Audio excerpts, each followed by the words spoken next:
ଯେ ହରେ କୃଷ୍ଣ ବହୁତ କଥା କହିଥିଲେ। ଏ ଗୁରୁ ପୂଜନ ଏକ ବହୁତ ପରମ୍ପରା ନୀତି, ଯାହାକି କିଛି ଏହାକୁ ବିରୋଧ କରୁଛନ୍ତି ଏବଂ କିଛି ଆନନ୍ଦ ସହକାରେ ପାଳନ କରୁଛନ୍ତି। ଗୁରୁ ଯେ ପୂଜାଟା ବହୁ ଦିନରୁ ପାଳିତ ହୋଇ ଆସୁଛି। ପୁରାତନ କାଳରେ ଯେ ପିଲାମାନେ ଯାଇକି ଗୁରୁକୁଳ ଆଶ୍ରମରେ ପାଠ ପଢ଼ୁଥିଲେ, ତା ସମସ୍ତେ ଜାଣିଥିବେ।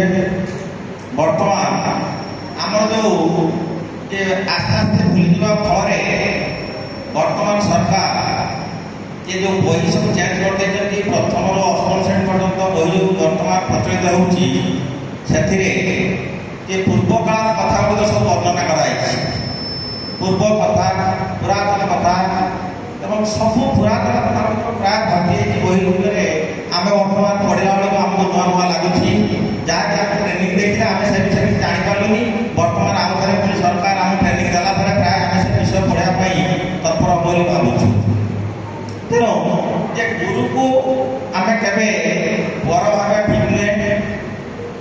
ଯେ ଗୁରୁ ହେଉଛନ୍ତି ଆମର ସବୁଦିନେ ସେ ଆମକୁ ଆଶୀର୍ବାଦ କରୁଛନ୍ତି, ଯାହାକି ଆମେ ମୁଁ ଆଜି ବିଶେଷ କରି କହୁଛି, ମୁଁ ଆଜି ଯେତେ ଯେ ଉଚ୍ଚାସନରେ ବସିଛି କେବଳ ମୋର ବାପା ମା ଏବଂ ଗୁରୁମାନଙ୍କର ଆଶୀର୍ବାଦ ଫଳରେ ମୁଁ ଆଜି ଉଚ୍ଚାସନରେ ବସିପାରିଛି। ଯାହାକି ବହୁତ ଯେ ଆହୁରି 5 ବର୍ଷ ରହିଲା ମୋର ଚାକିରି, ମୁଁ ଭାବୁଛି ଆଉ ଗୋଟେ ଯେ ଆଶ୍ରମକୁ ଯାଇପାରିବି। ମୋର ମଧ୍ୟ ଯେ ପ୍ରମୋସନ୍ ହେଇଥିଲା, ଯେ ଏବିଏକୁ ପ୍ରମୋସନ୍ ହେଇଥିଲା, ମୁଁ ବହୁତ ଦୁରିଆ ହାଟକୁ ମୁଁ ଯାଇପାରି ନାହିଁ। ବର୍ତ୍ତମାନ ଯେ ମୁଁ ଯେ ଆମର ଦାମୋଦରପୁର ଉପରା ବିଦ୍ୟାଳୟରେ ପ୍ରଧାନ ସେବା ଭାବରେ କାର୍ଯ୍ୟ କରୁଛି, ହେଲେ ମଧ୍ୟ ଯେ ବିଓ ଅଫିସରେ ଅଧିକାଂଶ ସମୟରେ ମୁଁ ସମୟ କଟାଉଛି। ଯେ ତାପରେ ସ୍ଥଳେ ଆମର ଯେଉଁ ଏଇ କାର୍ଯ୍ୟକ୍ରମ ଆରମ୍ଭ ହେଲା, ସେ କାର୍ଯ୍ୟକ୍ରମରେ ହରେକୃଷ୍ଣ ବିଶେଷ ଭୂମିକା ଗ୍ରହଣ କଲା। ତାପରେ ଆମର ଶୋଭାଯାତ୍ରା ଗଲା ପରେ ମୁଁ ମୋର ଆଉ ଅନ୍ୟମାନେ ଯାହା ବି ସମୟ ଦେଲେ ମୁଁ ମଧ୍ୟ ବିଶେଷ ଭାବରେ ସମୟ ଦେଇ ଏ କାର୍ଯ୍ୟକ୍ରମକୁ ଆଗେଇ ନେଇଥିଲି। ଯେ ଆମେ ଯେଉଁ ସାର୍ ବିଷୟରେ କହିଲେ ଯେ ବର୍ତ୍ତମାନ ଆମେ ଏଇ ଯେଉଁ ସାର୍ ମାନେ ବସୁଛନ୍ତି, ଆମେ ଦୂରରୁ ଦେଖିଲେ ଯେ ଆମ ନିଶ୍ଚିତ ଡର ମାଡ଼ୁଛି।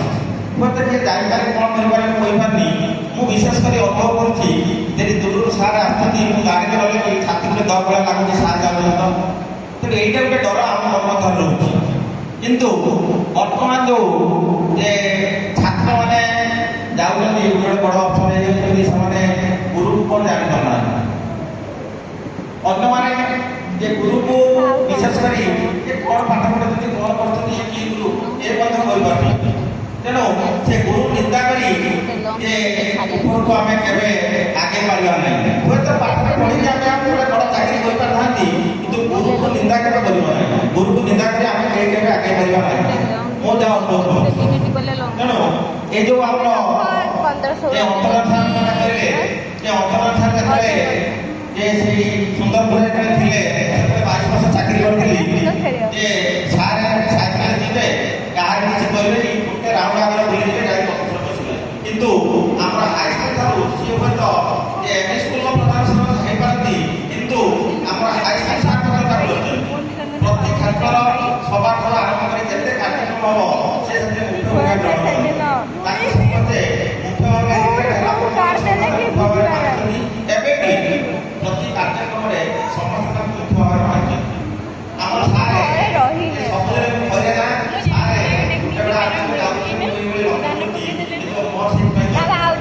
ଆଉ ଇନ୍ଦ୍ର ସାର୍ କଥା କହିଲେ, ସିଏ ମଧ୍ୟ ଆହୁରି 36 ସେ ପ୍ରତିଦିନ ପ୍ରାୟ ଅଧିକାଂଶ ସମୟ ସାଇକେଲିଂ କରିକି ଏପଟ ବୁଲନ୍ତି।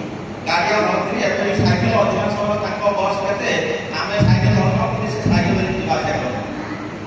ଆଉ ଆମର ଓଡ଼ିଶାରେ ଯେ ସାଇକେଲ ଧରି ତାଙ୍କ ଜୀବନ ଗଲା, କିନ୍ତୁ ବର୍ତ୍ତମାନ ପର୍ଯ୍ୟନ୍ତ ଆମେ ସାଇକେଲ ଚଲାଉଛନ୍ତି, ସେ ବର୍ତ୍ତମାନ ଗାଡ଼ି ଧରିକି ବୁଲୁଛନ୍ତି। ଯାହା ହଉ ଯେ ଆମର ହରିସାରଙ୍କ କଥା କହିଲେ, ସେ ମଧ୍ୟ ଅତ୍ୟୁକ୍ତି ହେବ ନାହିଁ। ଯେ ହରିସାରେ ମୁଁ ଯେତେବେଳେ ସେଠି ଚାକିରି କଲି, ଯେ ହରିସାରେ ମୋତେ ବହୁତ ସ୍ନେହ ଶ୍ରଦ୍ଧା କରନ୍ତି। ଏବେ ବି ପ୍ରତି କ୍ଷେତ୍ରରେ ମୋତେ ବହୁତ ସେ ସ୍ନେହ ଶ୍ରଦ୍ଧା କରନ୍ତି। ମୁଁ ତାଙ୍କଠାରୁ ଯେ ଅନେକ ଶିକ୍ଷା କିଛି କରିଛି। ଯେ ମୁଁ ଯେତେବେଳେ ସୁନ୍ଦରପୁରରେ ଚାକିରି କରିଥିଲି, ସେତେବେଳେ ଏ ଅଫିସ କାମ ଗୁଡ଼ିକ ପ୍ରାୟ ଡାକି ଲେଖିବା, ଗ୍ୟାସ୍ ବୁକ୍ କରିବା, ଅନ୍ୟାନ୍ୟ ଭାଉଚର କରିବା, ହାଇସ୍କୁଲ ସାର୍ ପାଖର ହାଇସ୍କୁଲ ଅନେକ କଥା ଶିଖିଥିଲି। ଶିଖିଥିଲି, ଯାହାଫଳରେ ବର୍ତ୍ତମାନ ମୋତେ କାମ କରିବା ପାଇଁ କିଛି ଅସୁବିଧା ହେଉନାହିଁ। ସେ ଅନେକ କ୍ଷେତ୍ରରେ ମୋତେ ସାହାଯ୍ୟ କରିଛନ୍ତି। ଏବେ ବି ସୁଦ୍ଧା ଯେତେବେଳେ ଯାହା ଆବଶ୍ୟକ ପଡ଼ୁଛି ମୁଁ ସାର୍ଙ୍କ ପାଖକୁ ଫୋନ୍ କଲେ ସାଙ୍ଗେ ସାଙ୍ଗେ ସାର୍ ରିସିଭ୍ କରିକି ଏଇ କାମ ଏଇଆ କର, ଏଇ ଚିଠିଟା ଏଇଆ ଏବେ ବି ମୋତେ ସେ ସାଙ୍ଗେ ସାଙ୍ଗେ ରିପ୍ଲାଏ ଦେଉଛନ୍ତି। ଆଉ ଆମର ଯେଉଁ ଗଜାଇ କଥା କହିଲେ ଯେ ମୁଁ ଯେଉଁ ଚାକିରି କରିଥିଲି ଏଠି 22 ବର୍ଷ ରହିଥିଲି, ସେ ଆମର ବୁଲାଇଥିଲେ, ସେ ଆତ୍ମା ତାଙ୍କର ସ୍ୱର୍ଗ ଆତ୍ମାରେ ଅଛି, ସିଏ ଆମର ଗଜାଇ ଏ ସାଙ୍ଗରେ ବସି ଏମିତି ଫସଲ ଜୀବନ ମାନେ 22 ବର୍ଷ ମୋତେ ଦେଇଥିଲି। ଚାକିରି ପରେ ଜାଣିଥିଲି ଯିବି ନିଜର ଛୁଆ ଭଳି ଯେ ପାଠ ପଢ଼େଇକି ଜୀବନ ଅତିବାହିତ କରିଥିଲି। ଯାହା ହଉ ଯେ ଠାକୁରଙ୍କର ଆଶୀର୍ବାଦ ଯେ 40 ବର୍ଷ ପରେ ସମସ୍ତେ ଆମେମାନେ ଏଠାରେ ଏକତ୍ରିତ ହୋଇଛନ୍ତି।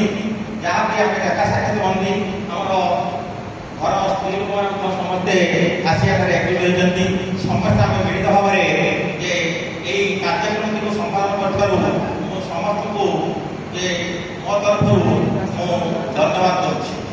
ଏତିକି କହି ଯେ ମୁଁ ବର୍ତ୍ତମାନ ମୋର ଅତି ପ୍ରିୟ ପରିସାରକୁ ନିମନ୍ତ୍ରଣ କରୁଛି, ସେ କିଛି ତାଙ୍କ ବକ୍ତବ୍ୟ ରଖିବେ।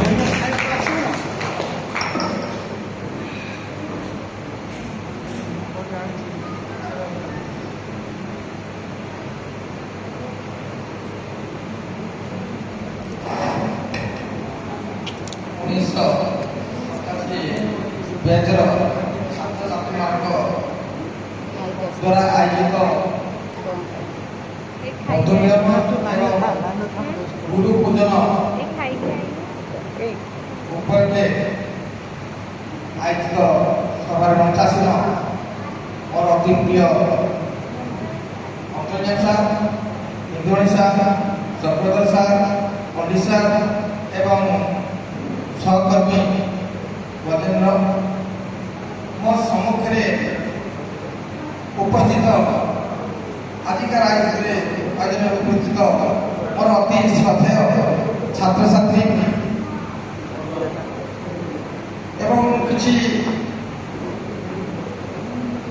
ଉପଲବ୍ଧି ଛାତ୍ର ମାନଙ୍କୁ ଏ ସାଂସାରିକ ଜୀବନ ପଥରେ ହାତ ଧରି ଆଗେଇ ଦେଉଥିବା ତାଙ୍କର ସହଧର୍ମୀ ଏବଂ ବୋଧେ କାହିଁ ମୋ ଛାତ୍ରୀମାନଙ୍କର ହାତ ଧରି ଚାଲୁଥିବା ସେ ବନ୍ଧୁମାନଙ୍କୁ ଆଉ ଉପଲବ୍ଧି କରୁନାହିଁ।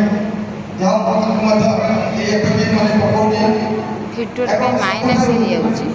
ଦେଖ ନା ଭିଡ଼ିଓ ମାଇନସ୍ ନା ହଉନି, ଜୁମ୍ କରିଦେବି। ଉପସ୍ଥିତ ରହି ବିଶେଷ ଭାବରେ